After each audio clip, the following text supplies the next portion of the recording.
Sebenarnya tidak ada kata tidak bisa nabung karena penghasilan sedikit. Selagi kita bisa mengatur keuangan dengan bijak, kita bisa memiliki pekerjaan sampingan atau kita bisa menciptakan usaha sampingan, insya Allah mau nabung berapapun, sesedikit apapun itu pasti bisa kalau kita mau.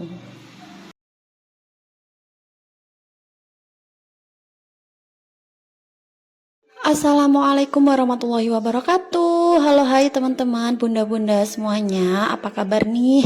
Semoga semuanya dalam keadaan baik, dalam keadaan sehat, dimudahkan segala urusannya, dilindungi dimanapun kalian berada. Amin amin ya robbal alamin. Sesuai dengan judul, kali ini aku mau nge-share gimana sih caranya kita bisa nabung uang 100.000 dalam 1 bulan dengan pecahan nominal 2 ribuan. Nah, ini tuh sebenarnya nabungnya cocok banget untuk pelajar atau untuk ibu rumah tangga, lumayan banget ya. 100.000 itu bisa untuk dijadikan dana darurat setiap bulan atau di akhir bulan. Tapi sebelumnya izinkan aku untuk berbagi kegiatan aku di hari ini ya. Jadi kali ini tuh seperti biasa bangun pagi ya teman-teman. Bangun pagi itu habis bersih-bersih, habis mandi, langsung masak nasi ya sebelum anak-anak bangun dan suami bangun. Aku selalu mengusahakan masak nasi nomor 1. Kenapa begitu? Alasannya simple ya, karena biasanya anak-anak itu kalau bangunnya lebih awal, dia tuh selalu minta maaf ya teman-teman, walaupun itu hanya sekedar nasi aja, karena kebiasaan dari mereka kecil ya. Dari kakak kecil itu bangun tidur udah langsung bisa minta maem, kadang juga minta roti, ya seadanya ya teman-teman. Karena kan aku juga mengusahakan untuk segera masak sebenarnya, tapi karena mereka bangunnya lebih awal, jadi mereka minta seadanya dulu. Dan alhamdulillah untuk anak-anak itu nggak pernah rewel ya kalau misalnya dikasih nasi aja, atau kadang kalau misalnya aku kasih lauk telur, nugget kayak gitu malah nggak mau, dia mintanya nasi doang. Ya udah biasanya langsung aku kasih nasi anget, kalau nggak gitu dia lebih minta nasi yang kemarin kayak gitu. Nasi kemarin yang aku maksud itu bukan nasi busuk loh ya teman-teman atau bunda-bunda. Nasi kemarin itu maksud aku di sini biasanya kan aku sehari masak 2 kali, pagi dan juga malam. Kenapa malam itu aku juga masak? Biasanya karena kita kehabisan nasi, terus malamnya aku masak lagi kayak gitu. Tapi aku masaknya sekalian banyak supaya bisa dimakan sampai besok paginya kayak gitu. Biasanya aku angetin lagi supaya bisa dimakan lebih lama lagi gitu maksudnya. Nah, nasi itulah yang biasanya diminta oleh anak-anak ketika aku belum selesai masak dan mereka bangunnya lebih awal. Nah, di sini aku lagi iris-iris atau lagi kupasin wortel ya teman-teman. Di sini aku mau masak sayur sop aja. Ini adalah sayur kesukaan anak-anak karena anak aku yang kecil itu dia lebih suka makan pakai sayur ya daripada makan hanya dengan lauk aja. Beda sekali dengan si kakaknya. Kalau si kakaknya itu dia lebih cenderung suka makan yang kering gitu ya teman-teman. Dia nggak suka pakai sayur, tapi tetap ya kalau di rumah itu tetap aku paksa makan pakai sayur dan alhamdulillah tetap mau. Jangan salah fokus sama cara masakku ya teman-teman atau bunda-bunda semua, karena memang kalau pagi itu aku masaknya sat-sat dan ya yang penting jadi gitu ya, yang penting jadi dan enak dan dimakan sama anak-anak. Ya kalau pagi itu emang diburu banyak sekali pekerjaan rumah, jadi untuk urusan memasak ini aku harus cepat-cepat karena keburu anak-anak bangun. Kalau bangun itu selalu langsung aku mandiin seperti itu. Jadi aku usahakan masakan untuk anak-anak itu selesai duluan sebelum masakan orang dewasa. Karena kalau untuk makanan sayur dewasa ya, untuk sayur dewasa itu biasanya aku masak setelah anak-anak berangkat sekolah. Kenapa? Karena aku dan suami itu makannya siang ya teman-teman. Jadi kita berdua itu jarang banget untuk sarapan pagi. Kalau nggak yang bener-bener lapar banget atau ada makanan sisa kemarin yang harus cepet-cepet dimakan gitu baru sarapan pagi kayak gitu. Nah, buat bunda-bunda yang mungkin penasaran kenapa di setiap videoku itu masaknya selalu itu terus ya setiap pagi, karena ini adalah menu tersimpel dan tersacet ya teman-teman kalau diajakin sambil ngerekam waktu pagi hari. Kenapa? Karena kalau misalnya aku lagi masak santan atau lagi masak yang banyak banget kondimennya kayak gitu, itu aku nggak nutut ya waktunya kalau misalnya hari-hari biasa, kecuali kalau weekend. Kalau weekend itu mungkin aku masih bisa sambil ngerekam ya. Soalnya kalau pagi itu kan anak-anak sekolah, jadi emang waktunya itu kejar-kejaran ya teman-teman. Jadi sebisa aku aja ngerekamnya yang pakai menu simpel-simpel kayak gini. Ini baru bisa aku sambil aku rekam gitu maksudnya. Nah ini pun juga lucu kali ya komporku teman-teman. Di sini ini kompor jadul banget. Ini kompornya usianya udah 7 tahunan kalau nggak salah. Dan yang satunya itu nggak bisa dinyalain kalau nggak pakai apa ya, bahasa Jawanya tuh diconyok gitu. Nah ini yang sebelah aku buat masak sayur, yang sebelahnya aku buat masak atau goreng berambang gorengnya atau bawang merah. Nah biasanya untuk orang-orang kalau masak sayur sop itu selalu pakai bawang merah aja ya teman-teman. Padahal di sini aku dapat resep baru dari suamiku. Katanya kalau masak sayur sop itu lebih enak lagi kalau ditambahin sama bawang putih goreng ya maksudnya. Kalau yang untuk digeprek itu kan pasti ya udah dimasukin ke sayur, cuman untuk bawang gorengnya itu jangan hanya bawang merah aja, tapi juga dikasih bawang putih kayak gitu. Nah untuk bawang putihnya itu tadi juga aku masukin di akhir-akhir gitu ya. Setelah itu apinya aku matiin kayak gitu biar dia matangnya di dalam minyak kayak gitu. Nah, di sini setelah aku bumbuin sayurnya baru nanti bakal aku masukkan perbawangannya itu tadi.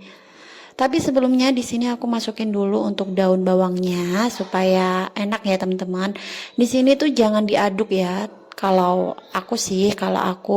udah kayak gini tuh nggak aku aduk lagi. Jadi biarkan daun bawangnya itu di atas dan bawang gorengnya itu juga di atas. Habis itu kalau udah mendidih baru aku matiin kompornya. Nah, ini aku udah selesai masak ya teman-teman. Di sini aku udah mandiin anak-anak, udah nyuapin anak-anak dan anak-anak udah berangkat sekolah bersama ayahnya. Lanjut karena aku hanyalah ibu rumah tangga. Jadi pekerjaan aku setelah masak ya begini ya teman-teman, beberes. Beberesnya itu dia nyapu, habis itu nyuci, lanjut jemur baju seperti itu. Di sini aku lagi buang sampah ke depan, habis itu nyapu. Dan alhamdulillahnya karena ini tuh rumahnya kecil, jadi aku beberesnya itu nggak begitu banyak ya teman-teman. Dan di sini aku belum punya perabotan yang banyak juga, jadi ya alhamdulillah masih agak santai lah ya untuk beberes. Dan alhamdulillahnya lagi dari awal menikah hingga saat ini aku setiap hari selalu nyuci baju ya teman-teman.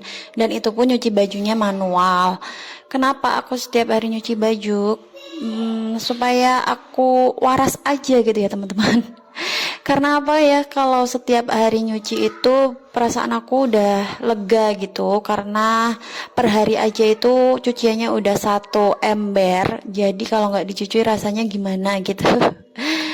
Tapi ya balik lagi ya teman-teman, tergantung juga dengan kondisi badan gitu. Kalau misalnya badannya lagi sehat, lagi oke ya semua pekerjaan rumah aku kerjakan. Cuman kalau lagi lemas, lagi apa ya, karena aku penderita darah rendah ya teman-teman. Jadi kalau aku lagi lemes ya aku bilang suamiku, aku lagi nggak enak badan, aku lagi lemas kayak gitu. Dan alhamdulillahnya suamiku selalu ngertiin dan sering juga beliau membantu pekerjaan rumah aku bahkan hampir setiap hari juga. Nah setelah beberes rumah biasanya tuh aku langsung mandi ya teman-teman. Habis itu biasanya aku liatin suamiku mandiin burung-burungnya. Kalau nggak gitu aku beralih ke meja belajarku ya. Bukan meja belajar sih, tapi lebih ke apa ya, meja persinggahanku gitu. Jadi di sini aku udah selesai beberes semuanya dan semuanya insya Allah udah bersih ya teman-teman. Jadi sekarang aku bisa santai dan sambil nunggu anak-anak jam pulang sekolah, biasanya aku itu karaokean di rumah. Ya biar menjaga kewarasan. Tapi untuk kali ini aku sarapan dulu ya, karena suamiku kebetulan minta sarapan, jadi aku ambilkan dan sekalian aku juga mau ikut sarapan bareng. Karena alhamdulillah ya kalau lagi suami di rumah itu seneng gitu loh, bisa sarapan bareng, bisa ngobrol bersama kayak gitu. Dan alhamdulillahnya walaupun sesederhana ini ya kita berdua, jadi apapun masakanku selalu dimakan, walaupun kadang juga nggak enak gitu ya menurutku, tapi suamiku selalu bilang enak kok kayak gitu. Tapi aku tahu kalau itu nggak cocok di lidahnya. Cuman ya mungkin karena beliau pengen menghargai istrinya ya, tapi di sini tetap aku berusaha dan belajar supaya masakanku enak ya teman-teman. Karena dari kecil tuh aku nggak ada sosok ibu ya teman-teman, jadi apapun tuh aku selalu berusaha dan aku belajarnya itu lewat orang-orang ya teman-teman. Jadi aku cuma lihat-lihat gitu sambil ya tanya-tanya sedikit gitu, lalu aku praktekkan. Tapi lebih seringnya aku diajarin sama suamiku sendiri sih, karena dia itu dari kecil masakannya enak-enak ya teman-teman, makanannya itu enak-enak. Di sini bukan berarti dia makanan-makanan yang mewah atau makanan-makanan yang mahal, tapi lebih ke masakannya yang enak. Karena ibunya atau ibu mertuaku itu masakannya bener-bener enak banget ya teman-teman. Kadang aku tuh juga insecure gitu. Ya kalau menurut orang Jawa gitu ya, kayak orang masak itu kayak bau tangan gitu loh. Kalau misalnya tangannya udah dari sononya gitu pintar masak ya, mau pakai bumbu apapun walaupun kita memasaknya dengan bumbu yang sama kayak gitu ya, nanti kalau misalnya kita nggak bisa masak ya rasanya mungkin akan biasa aja atau standar gitu. Tapi kalau orang yang bener-bener pintar masak dari lahir dari lahir gitu pasti dia masakannya enak. Nah kebetulan suamiku ini ibunya pintar masak, jadi dia juga sedikit banyak bisa masak gitu. Jadi seringnya itu di rumah malah suamiku yang masak. Kalau aku sih tinggal nyicipin aja, kadang bantu-bantuin kayak gitu. Tapi karena sekarang udah punya rumah sendiri, aku nggak bisa apa ya, aku nggak mau seperti itu gitu. Jadi aku mau aku yang masak. Cuman nanti untuk koreksi rasanya mungkin aku aku itu ya, aku percayakan ke suamiku gitu. Ralat ya teman-teman, tadi maksud aku itu bukan punya rumah sendiri, tapi lebih ke mandiri ya, karena emang kita berdua itu udah nggak tinggal jadi satu lagi sama orang tua. Kita memilih untuk hidup mandiri, jadi di sini aku mau aku yang memasak gitu, dan nanti suami yang koreksi rasa. Dan mungkin beliau yang nambah-nambahin. Oke, di sini kembali sesuai di judul video ya. Aku mau ngasih tahu gimana sih caranya kita bisa menabung uang 2.000 rupiah supaya bisa terkumpul 100.000 selama 1 bulan. Jadi di sini aku pakai tabel ya teman-teman, atau pakai pakai kotak gitu sebanyak 30 buah. Nah untuk di awal bulan sampai pertengahan itu kita usahakan untuk bisa menabung 4.000 per hari. Untuk selanjutnya atau di akhir bulan biasanya kan kita udah menipis tuh. Nah baru di situ kita baru menabung sebanyak 2.000 per hari. Nah lumayan banget ya teman-teman, karena ini bisa dijadikan dana darurat. Kalau kita sebagai ibu rumah tangga ya, ini bisa dijadikan sebagai dana darurat. Nah kalau untuk seorang pelajar mungkin, atau ya sebisa mungkin ya, karena kalian kan mungkin kebutuhannya cuma jajan ya, jadi sebisa mungkin kalian sisihkan uang 2.000 per hari atau 4.000 per hari gitu, supaya bisa terkumpul sebanyak 100.000 selama 1 bulan. Oke, segitu aja ya video dari aku. Terima kasih buat kalian yang udah nonton dari awal sampai akhir. Sampai jumpa, bertemu di video-video selanjutnya. Jangan lupa support channel ini dengan cara like, comment, dan juga subscribe. Thank you semuanya.